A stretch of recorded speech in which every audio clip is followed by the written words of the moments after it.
Hey there. So, since you guys seem to like a short little um, debrief, I'll do another one. This time about Ukraine's incursion across the border into Russia proper in an area called Kursk, the Kursk Oblast. Now, why did this happen? That's I seem to see the prevalent question being lots of different reasons. We don't know exactly what. Lots of theories. But first and foremost, obviously, this is taking the war to Russia, making Russian citizens realize that it isn't just Ukrainian cities and towns and people who are going to suffer in this war, but that actually Russians themselves would also suffer. And clearly, this is not a good look for Tsar Vladimirovich Putin. The Tsar is not supposed to be dragged into these things, and the sheer fact that he is making comments in public and doing these kind of very public addresses to this issue indicates that he's being dragged into this. Now, could he divert the fault and the blame from the Tsar and the Kremlin to his own little apparatchiks or his subordinates like General Gerasimov? Entirely possible. Gerasimov is living on very thin ice anyhow. This could be the final straw that breaks the back of his command of the Russian armed forces and this war. And he could get it in the neck for this.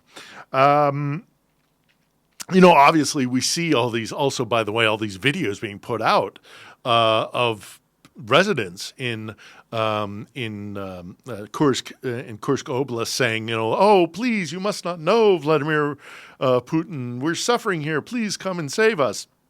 This is a longstanding tradition in Russian history called "If the Tsar Only Knew," and it's just so bizarre for me to see this because Russia never really changes. It's all the same thing. If can't be the Tsar because the Tsar is close to God. He is our divine leader. It must be somebody in his subordinate chain of command that's responsible. It's just sad. But nevertheless, civilians are suffering in this Kursk operation, and that's obviously unfortunate. But I find it very disingenuous and hard to be compassionate because many of these Russians have heretofore been perfectly fine with the destruction of Ukrainian cities and the pain of Ukrainian citizenry. So I hate to see average Russian civilians getting caught up in a military operation. But at the same time, it's been going on here in Ukraine, and I haven't seen any massive outreach or outrage by Russian citizenry. So, one of the important things to note is that previous incursions into Russian-held territory has been done by anti-Putin Russian forces. This is the first time we're seeing Ukrainian forces go into the Russian Federation and territory there. That is a significant difference from what we've seen previously, not least of which because this is the first time Russian territory has been invaded since the Second World War by a non-Russian force. Again, another indication that this war was a tragic and awful mistake by the Kremlin. So the factors on the ground are that it does seem to be that Ukraine is gaining territory. They have diverted some of their forces from the well-defended and fought over front lines around the Kharkiv sector and areas in the Donbass, and the Ukrainians are hitting relatively undefended positions, which is why they're making the progress that they are, and obviously also Russian mistakes that are being made. They don't change their tactics. They go in these, they try to reinforce with these columns, and all the Ukrainians have to do is hit them in the front, hit them in the back, and then they just, they're stuck in this straight line, can't reverse, can't go forward. You'd think they learn, but they don't. So they're moving in towards this city of Kursk.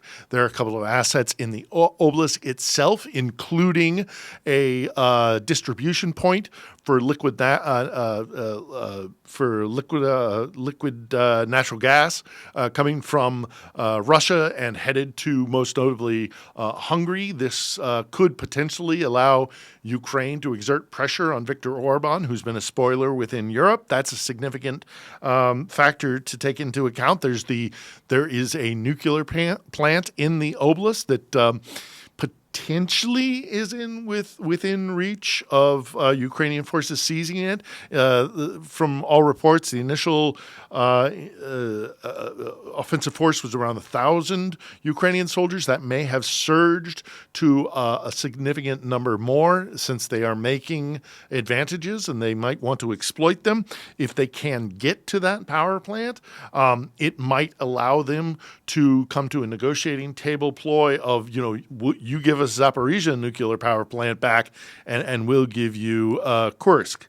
But that might be the entire thing. There's a lot of speculation that this might be a tactic to be brought to the negotiating table in that we see some of your territory, you see some of our territory, we'll swap it back. So you get Kursk back, Russia, and we get our oblasts, 4 oblasts that you illegally annexed. That's going to be difficult because Luhansk and Donetsk oblasts were definitely something that Russia was seizing territory and did actually hold. But, Zaporizhzhia and Kherson oblasts were far from conquered by Russia. And so, to even have to negotiate over that and to do a swap for that doesn't make a lot of sense. Look, this is the situation as we know it. Things are fluid. They'll change. I think the motivation is that Ukraine definitely wanted to reinforce to Moscow and to citizens of Russia and perhaps the international community that there are weaknesses that can be exploited and attacked. And that's exactly what they're doing. They're changing the narrative, but they're also showing that Russia can be hurt. It isn't just Ukraine that is suffering in this war. It's a big development. We'll have to see how things go. Are they really going to hold on to that territory, or will Russia divert some troops from around Kharkiv or in Donbass, which might have been the motivation for this entire thing, or will they send in other reinforcements from other areas of the Russian Federation and drive out Ukraine? Well, it's entirely possible. This is far from a done deal. It's kind of a tenuous hold. Things are, as I say, very fluid, though. We'll keep monitoring it, obviously, and if it warrants it, I'll do another one of these little shorts. But I think the message to take away from what we're seeing in Kursk Oblast is that never underestimate the Ukrainian armed forces.